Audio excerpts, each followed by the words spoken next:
first topic, BBDO, big baby digital operators. Do you know what BBDO stands for? No.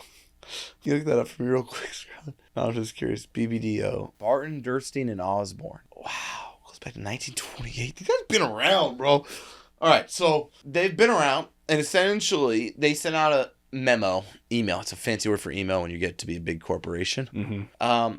That's not to use generative AI tools for client work. So the primary reason is they don't want tools such as ChatGPT, Midjourney, and DALL-E, sounds like I'm about to go to a Pitbull concert, to create new content from publicly collected data, because there's this little thing called indemnification and legal. And so with BBDO, essentially, they don't know what happens with copyright and ownership of. So does BBDO own the work created for their clients on ChatGPT, or do their clients own the work, or does somebody else? Yeah. Which I had never paused to think about. But essentially, if you're big enough, like I don't think I'm big enough to worry about this, but if you're big enough to worry about this, essentially they can use AI tools for like everything we've always used it for. But to actually have the AI write it or do it and call it a client deliverable, and the client treats that as an owned asset, Mm-hmm. the question is, do they actually own the asset? What do you think about that, Brady? Yeah, I think it's good for just general PR too, for them to say that, right? Because they probably charge a pretty penny. And with all the AI coming out and everyone saying, oh, you can write emails, ad copy using AI, maybe their clients are even thinking like, oh, am I paying for someone else to write a prompt when I could be doing it?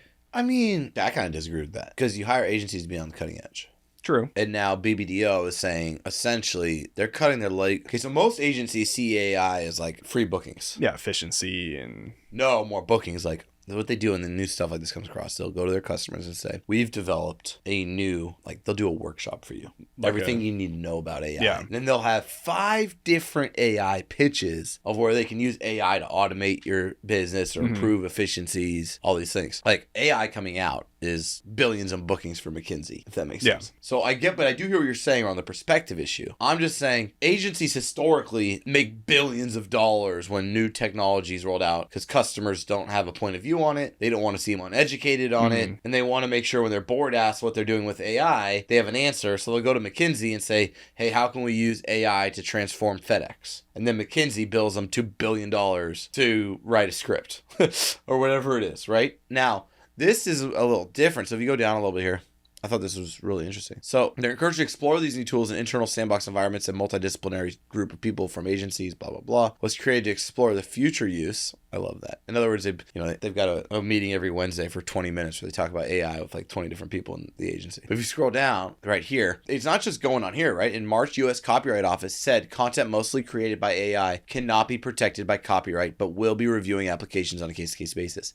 So that's why this is interesting, because essentially it's not copyright. But I think once what we talked about last week, the Drake song and everything else, I think corporations are very like nervous, and BBDO doesn't want one of their clients getting like a trademark type lawsuit because of AI. And so that's essentially where this is going. And it's like, Italy, they aren't allowed to do it. If you scroll down a little bit more, which is crazy. Oh, I think that, let me go up a little bit. Sorry.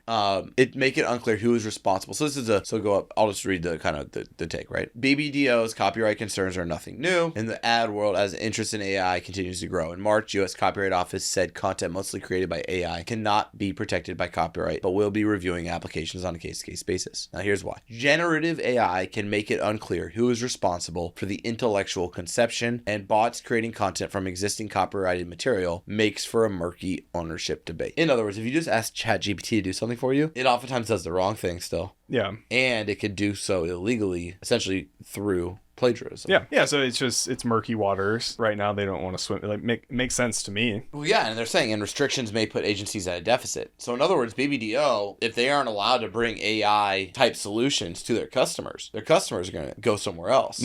So it's a little crazy. I think it's pretty risk averse of BBDO, but I can see why there's concerns there. Yeah, I mean, a human could make the same mistake, but at least they could pin that at the individual who created the ad, stripping it off of Google Images, and someone else owns it. Yeah. Who are you going to hold accountable? ChatGPT? Good luck.